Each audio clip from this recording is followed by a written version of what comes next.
In our last episode, we delved into the life of Marie Rolette, the matriarch of New France, and, before that, into the life of her husband, the apothecary and first settler. They certainly have set the stage, but it was another man, a nobleman with a grand vision, who would truly try to plant French roots in the soil of North America.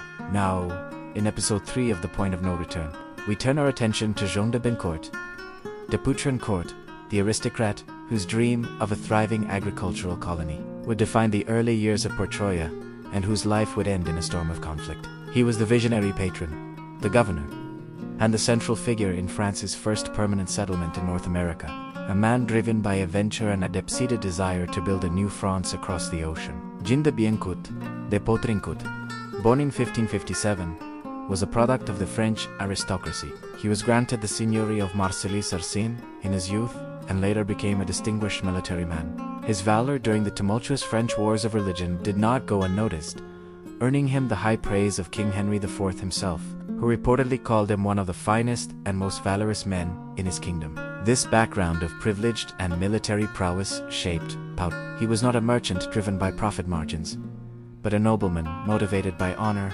glory, and a great love of adventure. It was this spirit that compelled him to join Sieur de Mons' pivotal expedition to the New World in 1604, not merely as a participant, but as a man with a specific dream. While others saw the coastline of North America primarily for its potential in furs and fish, Poutrincourt saw something more. He envisioned a great agricultural colony, a permanent society modeled on the seigneurial estates of his homeland. When the expedition sailed into a sheltered, beautiful basin in what is now Nova Scotia, Poutrincourt was immediately captivated. He named the place Port Royal, or Royal Port, for its majestic and welcoming appearance. So profound was his connection to this land, that he immediately asked Sieur de Mons for the grant of the territory. His request was approved, along with the rights to control the local fur trade and fisheries, giving him the foundation for his ambitious colonial project. He would not just visit this new world, he would possess a piece of it, transforming it into a lasting home for French settlers. In 1606, following the disastrous winter on St. Croix Island, the colony relocated to the site Poutrincourt had chosen, and he became the governor of Poutrincourt. He took charge of the settlement's day-to-day existence, overseeing the construction of buildings and the planting of crops. It was under his governorship that one of the most famous institutions of early colonial life was born. To combat the gloom, monotony, and scurvy of the harsh winter, Samuel de Champlain, at Poutrincourt's behest, established l'Ordre des Bons Temps, or the Order of Good Cheer.